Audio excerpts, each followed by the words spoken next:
"Teacher, which commandment in the law is the greatest?" He said to him, "You shall love the Lord your God with all your heart and with all your soul and with all your mind. This is the greatest and first commandment. And a second is like it. You shall love your neighbor as yourself. On these two commandments hang all the law and the prophets." Now, while the Pharisees were gathered together, Jesus asked them this question: "What do you think of the Messiah? Whose son is he?" They said to him, "The son of David." He said to them, "How is it then that David by the Spirit calls him Lord, saying, 'The Lord said to my Lord, sit at my right hand until I put your enemies under your feet'? If David thus calls him Lord, how can he be his son?" No one was able to give him an answer, nor from that day did anyone dare to ask him any more questions. This is the word of God for the people of God. Thanks be to God. So here we are. This passage, of course, is a very well-known one. Jesus has asked this question: which commandment is in the law is the greatest? And, let's face it, if somebody was to say to you, "Okay, so here's the book. See it, how big it is? And just read that and do what it says."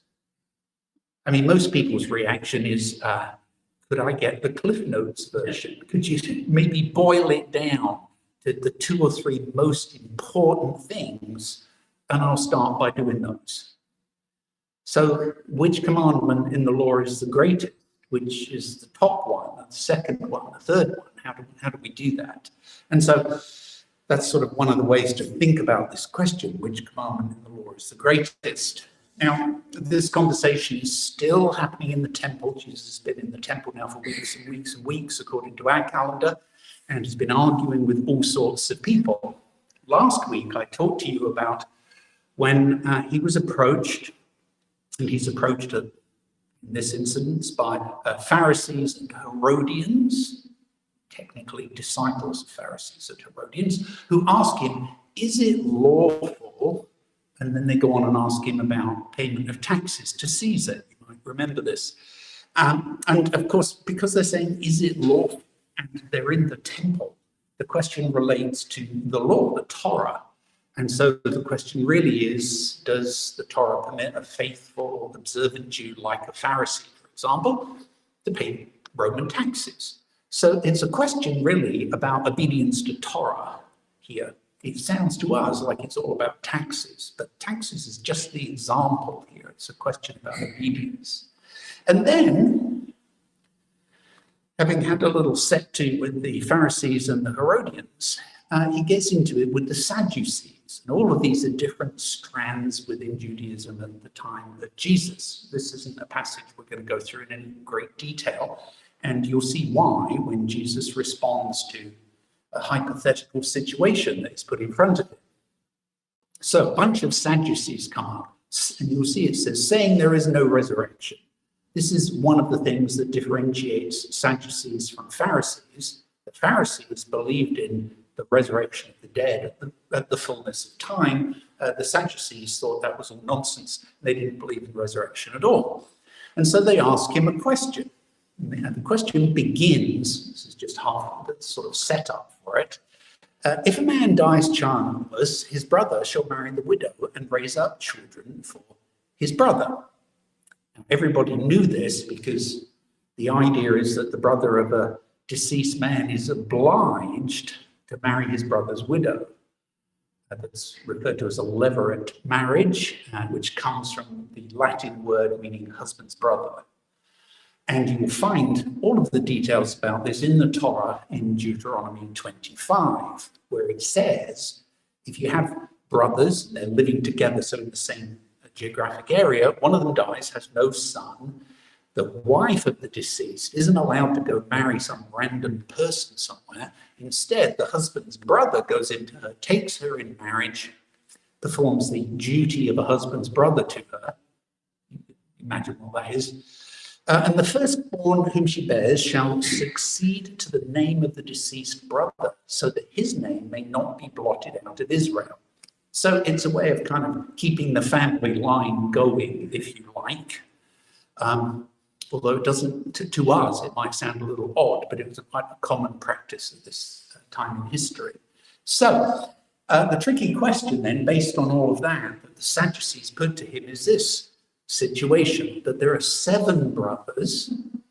The first one is married and dies childless, leaving a widow.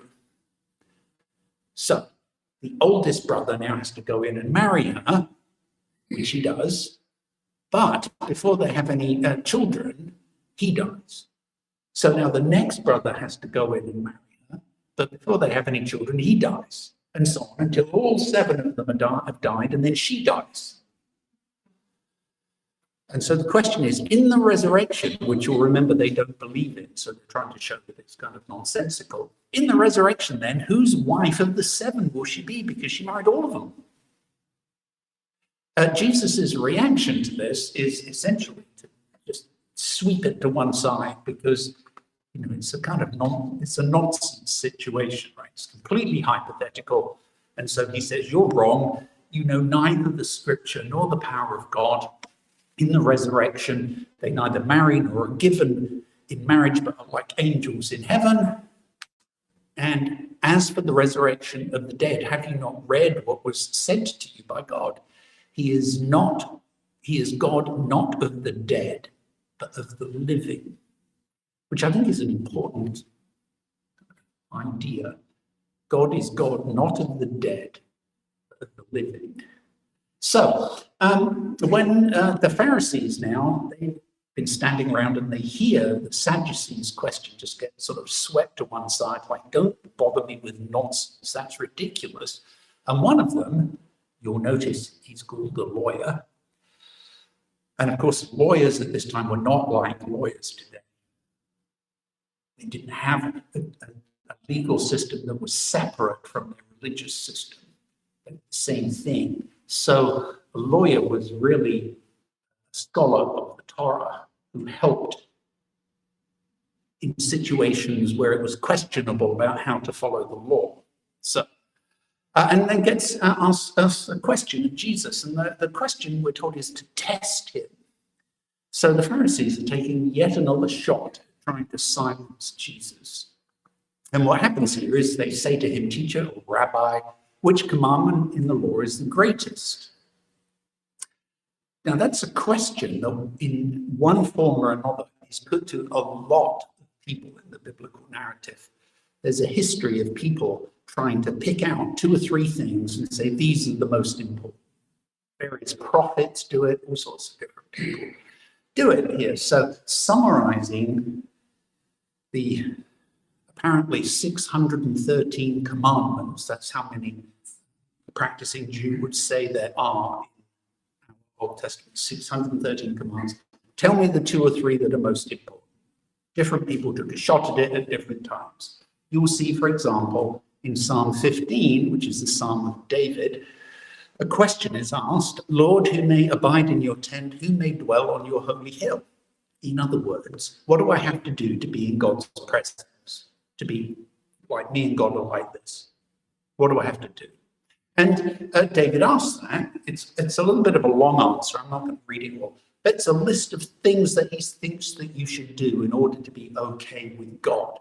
You should walk blamelessly. You should do what is right. You should speak the truth, and so on. And when I divide that up, it looks to me like there's 10 different things. You might get a different number depending on how you divide it up, but about 10 different things in the list. Out of 613, David says, here's the top 10. Do those things and you'll be okay with God. And then you could go look, say, at Micah in chapter 6. There's the famous question here. He has told you, O mortal, what is good. What does the Lord require of you? What's the requirement? There's 613 rules. But tell me, are some of them like the absolute requirements, the top of the list? What are they? And the answer is the requirements are do justice, love kindness, walk humbly with your God. 3 things. So David had 10, Micah has 3. And then if you were to go look in Isaiah in chapter 56, that says, thus says the Lord, maintain justice and do what is right. For soon my salvation will come and my deliverance be revealed. So, if you want salvation and deliverance from God, what are you supposed to do? Well, here's the top two things: maintain justice and do what is right. So we have different lists from different people. And now we're about to get Jesus's list.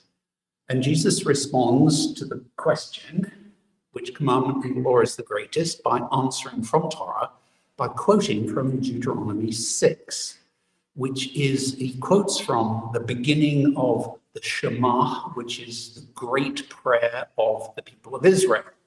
And the great prayer begins, if you were reading it in English, "Hear, O Israel." If you were reading it in Hebrew, it would say Shema Yisrael.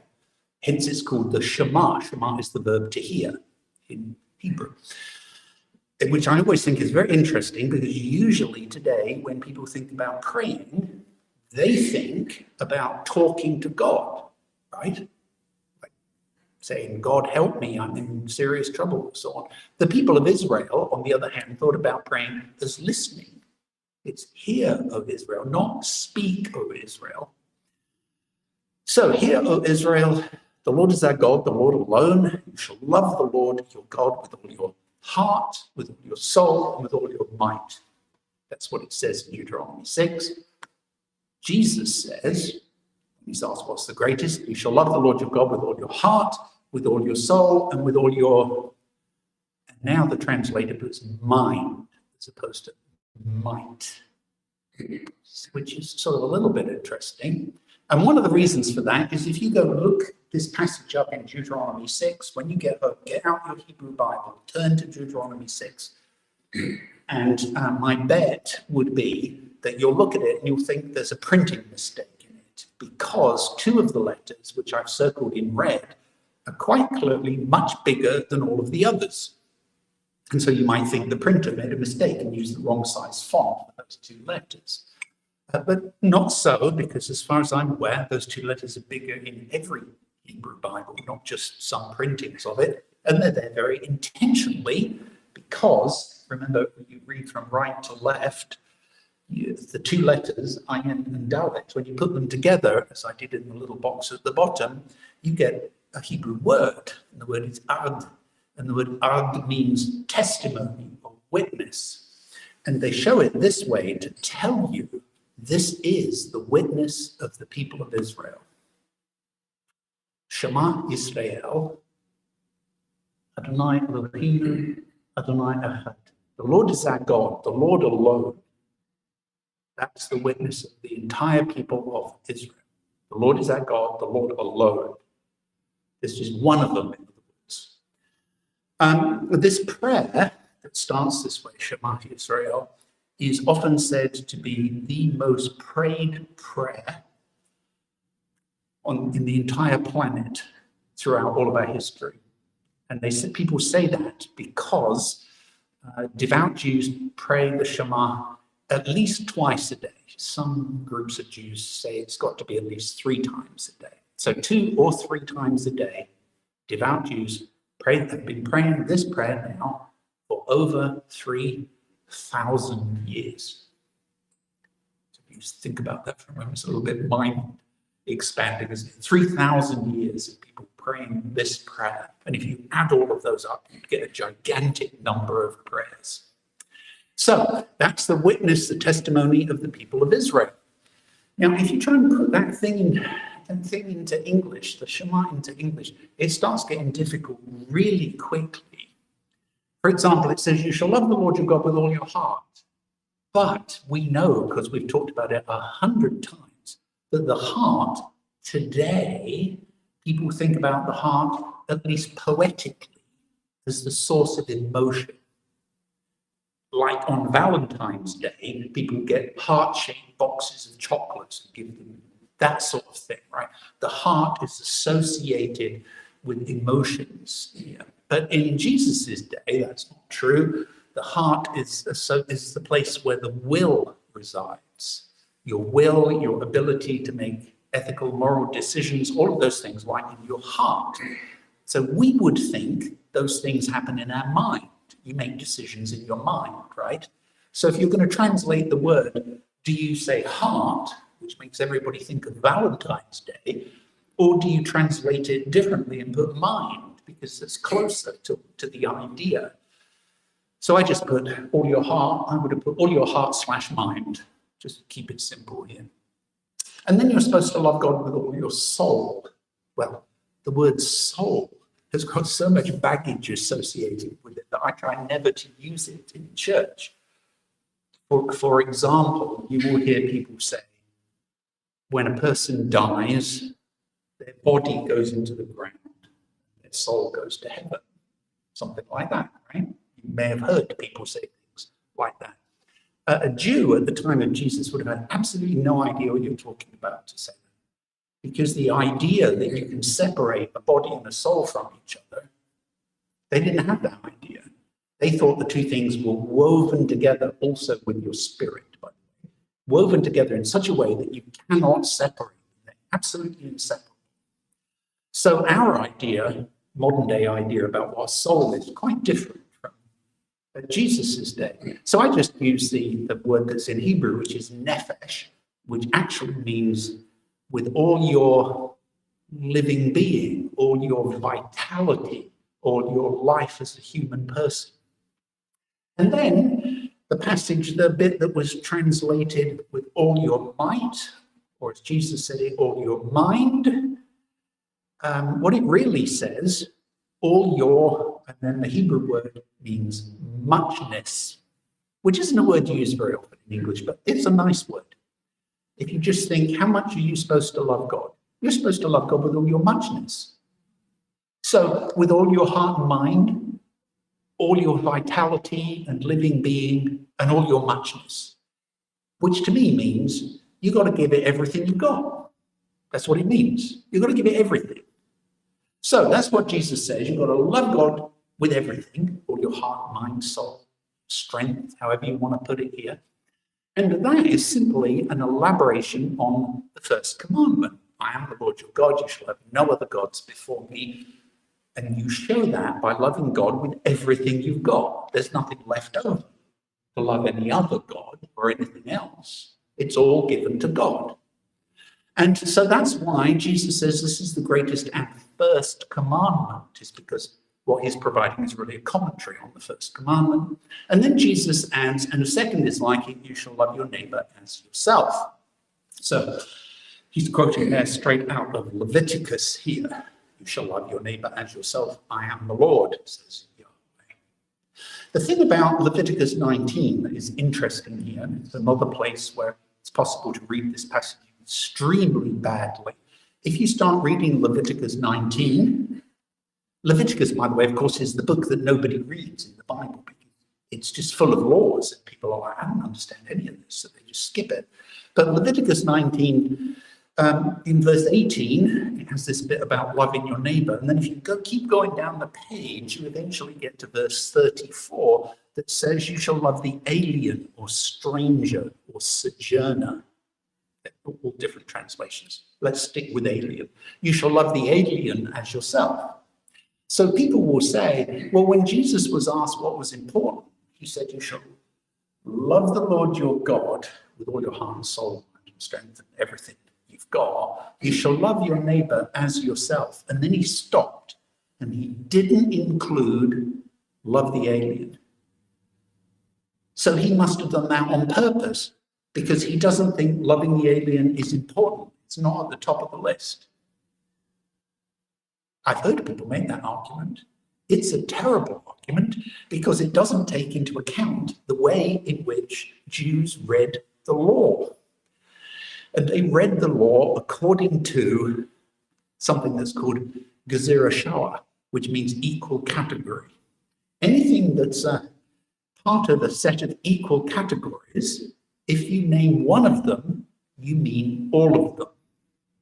And so in this passage where we have, you shall love the Lord your God with everything you've got, with all of yourself, and you shall love your neighbor as yourself, and you shall love the alien as yourself, they're all clearly the same category of argument. you shall love such and such a thing as much as you love yourself, everything that you've got, that idea. And so Jesus doesn't have to name all of them. If he names one or two, everybody listening to him would have known that that means to include the entire list.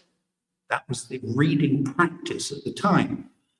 So Jesus was most certainly endorsing the idea, you shall love the alien as yourself. He just didn't need to say it out loud because everybody knew it. So Jesus then says that this idea, set of ideas, if you like, about loving God, loving your neighbor as you love yourself, so loving yourself is in there, and loving the stranger or the alien, those ideas are the very lens through which the entire story of Israel is to be understood. And we know that because he says, on these two commandments hang all the law and the prophets. Everything else is dependent on or hangs on these big ideas.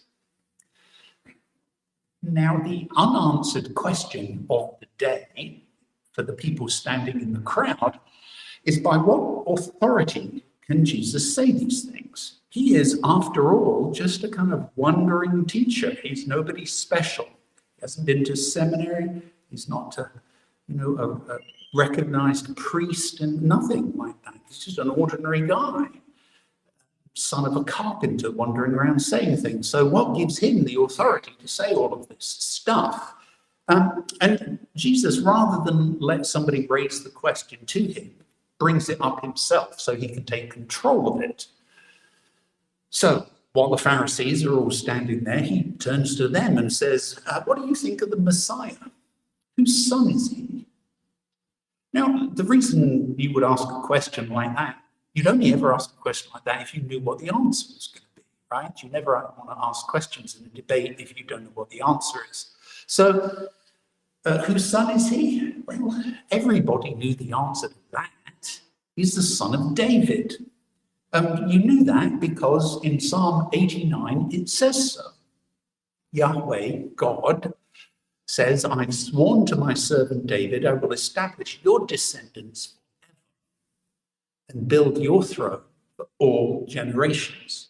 So, if anybody is going to assume the leadership role of the people of Israel, they quite clearly have to be a descendant of David. That's what the psalm says. Everybody in the crowd knew that. So that's what they say. They say, well, it's the son of David. And he says then, how is it then that David, by the Spirit, calls him his own son, Lord? Remember, a father would never call his son Lord. It's the son who calls the father Lord. So what's that about?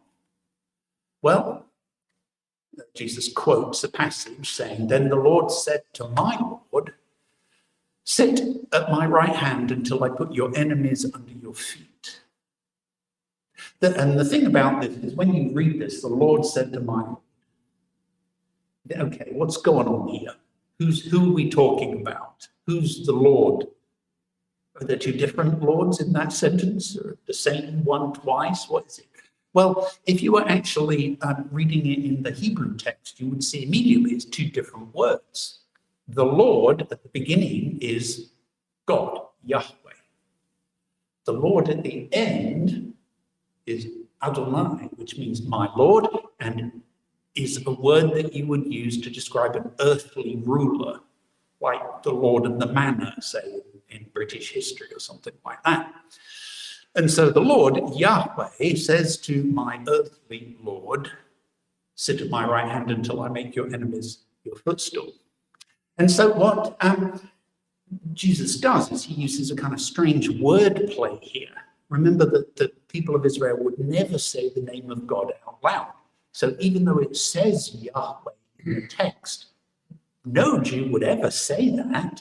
So they substitute Adonai for it, which was the word that came up at the end of the sentence. So it's a very unusual word play here, showing that David acknowledges his son as Lord, which is a reversal of the cultural expectations, and he links together the lordship of the son with the divinity or lordship of God through using the same sounding words, meaning two different things. So what he's really doing is he elevates the concept of messiahship. It's not just about biological ancestry. Certainly the Messiah has to come from the line of David. Everybody knows that. But it's much more important than that. It's part of a divine proclamation, a divine endorsement. And as you know, the word Messiah means anointed one. It means something specially anointed by God. So he reiterates, if David thus calls him Lord, how can he be his son? And he just lets the question float. He doesn't give an answer to that. He just lets it sit there in front of all of these so-called experts and scholars and lawyers and Pharisees and Sadducees and Herodians, and no one was able to give him an answer.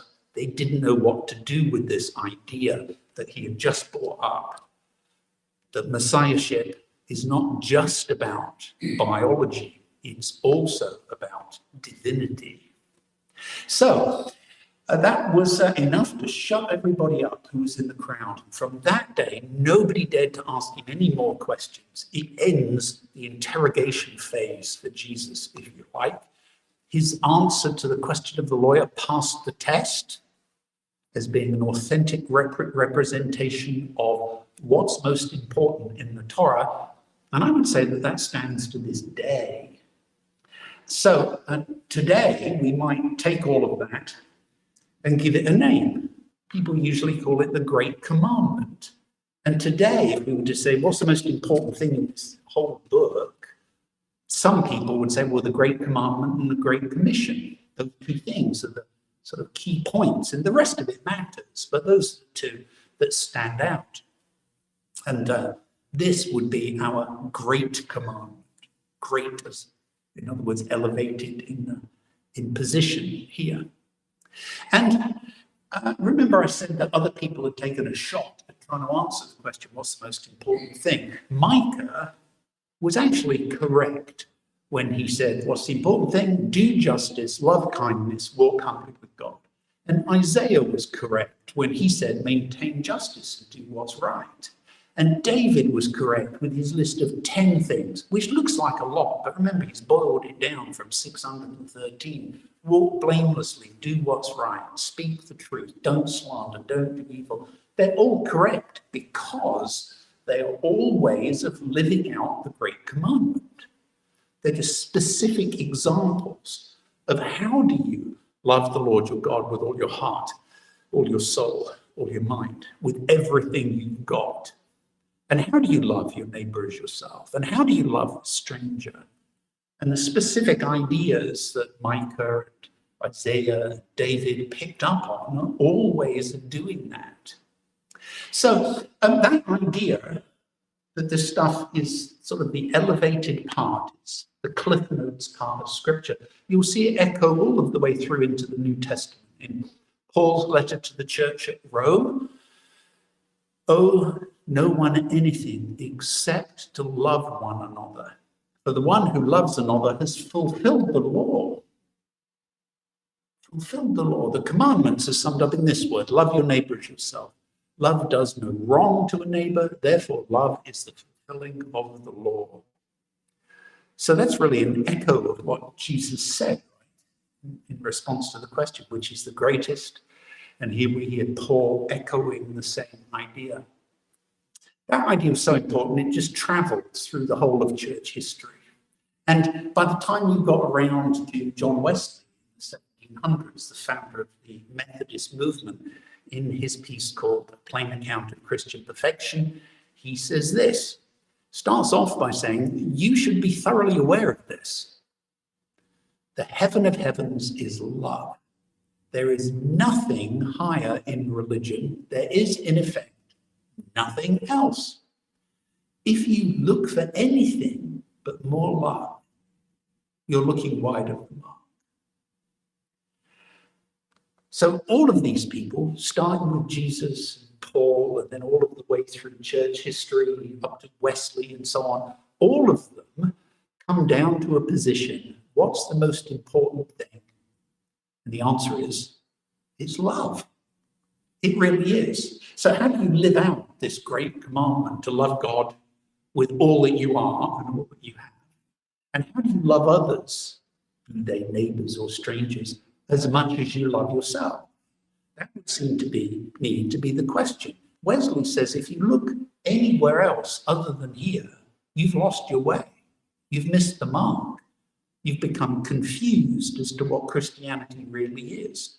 It's about answering these questions with your life. How will you love God with all that you are and all that you have? How will we love others as much as we love ourselves? One last thought on this. I think really to answer those questions, we'd have to sit down and debate among ourselves. What's the word love mean? Not an emotional thing that Jesus is talking about. For him, love is an act of the will. That's how he can tell you, you love your neighbor. You to have emotions, but he can tell you, you should use your will to love your neighbor. So it's an act of the will. And I'm a fan of the way that Thomas Aquinas in the Middle Ages, to love somebody. Love is to will the good of another. So use your will. Will good for somebody. You might not be successful. You might give it your best shot to try and do good, will good for someone. But when you do that, that's what the word love means, to will good for somebody.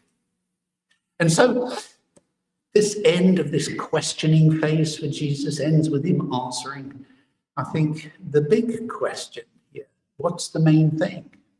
And the main thing is to be able to answer the question, how are you going to love God with all that you are and all that you have? And how are you going to love other people as much as you love yourself?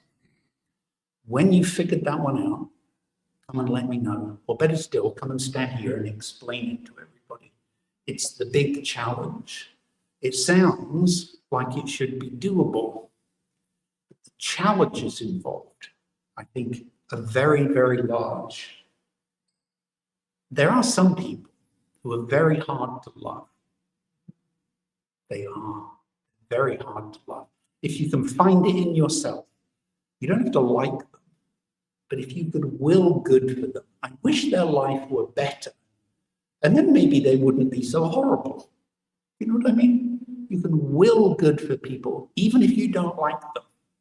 And so that's why I like Thomas Aquinas' understanding of what love is. It helps me figure out how to love other people, including those. And I think some days that would include me, who are not very lovable. I have days when I'm not very lovable. Maybe you do too.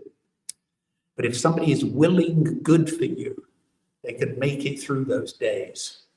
Willing good, even though you're not very lovable on that particular day. So let's think about how to love God with all that we are and all that we have. How to love others as much as we love ourselves. When we have that nailed down, according to all of these people through Christian history, we'll be right on the mark. We'll be going to the right place, doing the right thing. Amen? Amen. Okay, so we come to respond to the word now, and we're going to respond to the word of